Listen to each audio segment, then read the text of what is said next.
as we are concerned, education rests on 14 key parameters.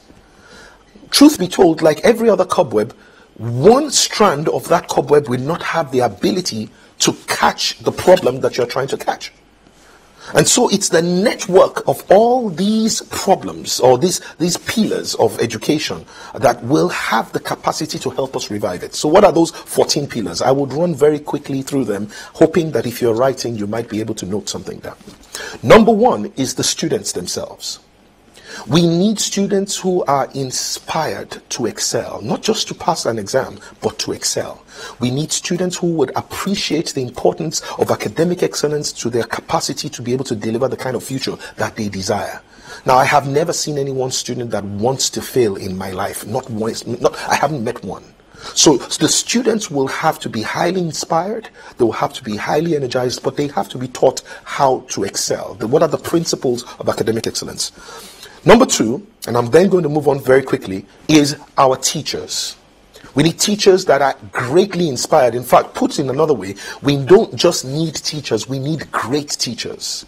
Who, when you remember which ones are the great teachers, the ones that you cannot forget their words, the words that shaped your future. It wasn't just the subject that they knew how to teach. They had a passion and a love, not just for the subject, but for the children.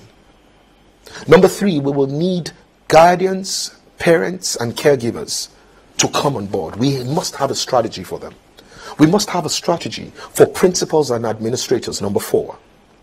Number five, we must have a strategy for authors and publishers. Number six, we must have a strategy for the private sector. How can the private sector be engaged with mobilizing resources, with being able to inspire research and development? For, interestingly, they are the greatest beneficiaries of whatever kind of educational products come out of our schools and institutions. Then we must be able to get the public sector as a policy-making organization, and we must be able to get a harmonization of the policies that are done at the federal and the state and even at the local government level. Number eight, we've got to be able to get the non-governmental organizations, okay, who are going to be key agents of delivering of change. Number nine, we're going to have to get the civil society to do this. The civil society is the society at large as we know them. And we still have societies, you know. We still do not live in isolation. We still have neighbors. And when we begin as a people, as a public, to begin to recognize the importance of seeing a child on the road and stopping your car to question that child and say, why are you on the road at 9 o'clock? Whether you know the parents of that child or not. I think that we're going to begin to make a move towards that. But then beyond that, we also need to start thinking of the researchers of teaching and learning techniques.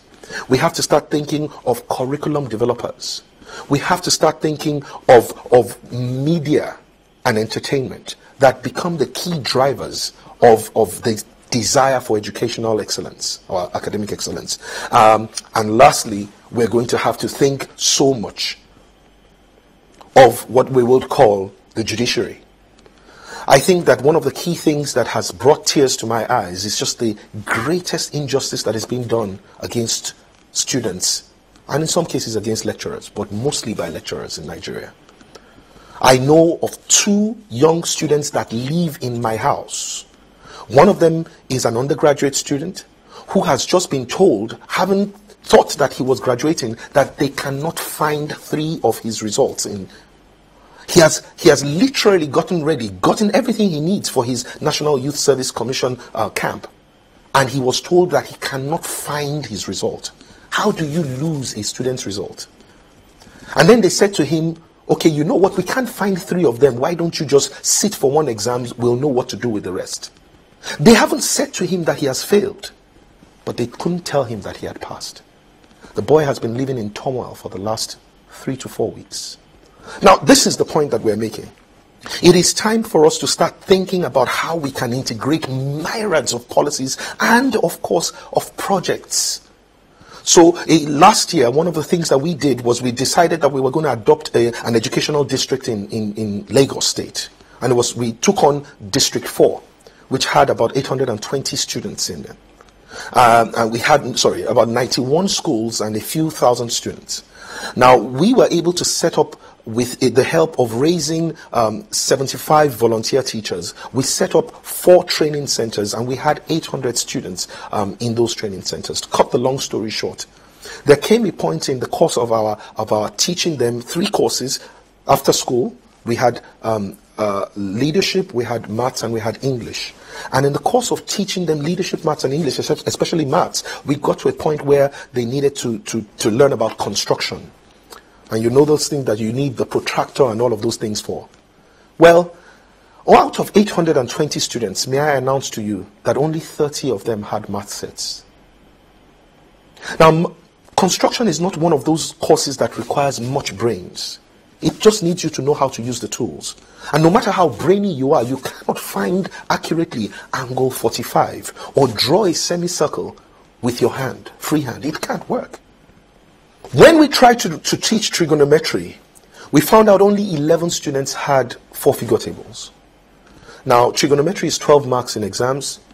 Construction is 12 marks. So those children, at least 719 or so of them, 790 of them, had already literally missed out 24 marks. We tried to find out how much these things cost. Math set was costing 250 naira. The 4-figure table was costing 180 naira. So for the sake of 430 naira, 790 students had missed 24 marks. Well, what do? We can either complain, or we can explain, or we can try to find a way to solve the problem. We can either find a way to start agonizing about the problem or organizing a solution. Well, we chose to organize a solution. And we went out and we started on Facebook, and we wrote to private organizations to say, how can you help us with these children? Because they are our children. They are not the government's children. They are our children. And we were able to raise not only 1,000, not even 2,000, not 3,000. We were able to raise enough money to buy 4,122 math sets and 4-figure tables that were given freely to children, not only within that educational district, but even within a larger district. And hopefully, those children said, and they made a promise to us, that they will try to do everything they can to pass. What am I saying? Very simple. We must, at this point in time, all begin to find something that we can do. We're trying to raise 1 million volunteers who will act as volunteer teachers, financiers and sponsors of children, to mentoring those kids and just finding out how are you doing. But at this very moment, the greatest project that we're working on right now is to raise 1 million books that will be used to help these children that are sitting for the exams. Over 1 million children are sitting for exams today, and many of them do not have any books, especially for the examinations. So now, this is one of the beauties of a curriculum that has not completely been transformed, is that the books that are being used by the students are pretty much the same books that my generation used. So what are we doing? We find out that many of the books that are needed by a generation that do not have books are sitting in shelves, in boxes, and in cartons, gathering moss and dust. We decided that we're going to raise the books from a place where it's a burden unto the people who hold it, into a place where it's a blessing unto the people who hold it. And so, in closing, I would like to remind you that the future is not just a time zone that is yet to come. The future is not just a bunch of boys and girls that are younger than us. No.